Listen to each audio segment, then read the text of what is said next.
I think it was a good effort. I think Morne bowled an inspiring spell when he came on. It's a bit of a reminder before he went out there that the spell he bowled here against Australia, the lines around the wicket, over the wicket, the short ball barrage, that sort of thing, and I think he responded magnificently. It's always going to be hard work here in St George's. I also thought that Braithwaite and Marlon Samuels batted smartly, batted well, got really stuck in, and when Morne did come on and started to dish it out a little bit, I think they played it exceptionally well. So, credit to them. Yeah, I would say so. Early this morning, picking up some early wickets with the new ball. And Jerome Taylor, he bowled well. Young Justin Holder picked up wicket as well. Now batting department, I think we could have been one less wicket down this afternoon. But having said that, young Craig Brathwaite, he batted really well. And Marlon Samuels, he showed his class and his maturity out there. It's a typical St George's wicket. I mean, it's a little bit uneven, and I think the ball just started to reverse a little bit at the end here, the last sort of 40 minutes.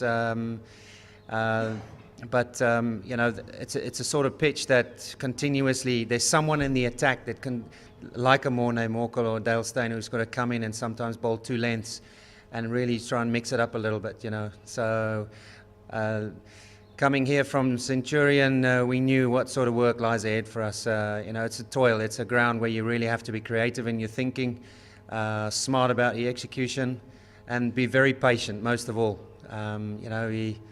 We've seen at Centurion when there is a partnership, wickets can fall in clusters here in this ground, especially. So we just got to knuckle down tomorrow and start well. Yeah, I believe we have to be more creative, bowl the areas where we can create a lot more chances.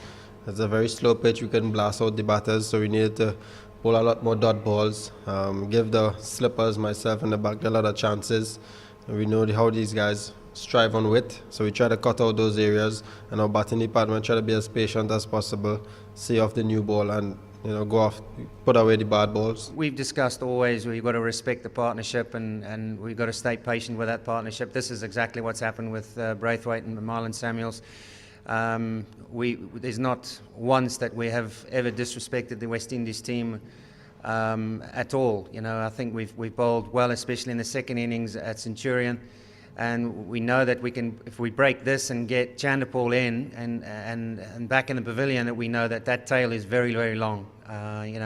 We can race through them respectfully. We as our batters, we know where we score runs, how patient we are. So once we spend time at the crease, we are naturally gifted and stroke makers. So once we spend that amount of time out there, we will get the runs that we required. Looking at it at tea time again, when I was out there, there's not a great deal of wear and tear.